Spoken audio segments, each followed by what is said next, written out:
mga ka-locals! How about some comforting and delicious Filipino food for today's video? Kasi if you're a fan of lechon paksiw, halaan soup, and so much more good Filipino food, today tara! Let's go to Limbaga 77! Super love their homey vibe, but for the food, we first started with their halaan soup. Alam nyo, perfect appetizer to kasi it's perfectly cooked and very fresh as well. Speaking of fresh, itong Limbaga 77 salad is also a must-try. Sarap kasi meron din siyang mga fruits. Then this one, their stuffed kalabasa is super unique talaga.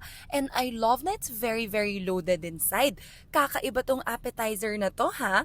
Anyway, if you're a fan of lechon paksiw, kakatuwa their lechon paksiw kasi it's actually baked. And samahan nyo na rin ng chicken morcon.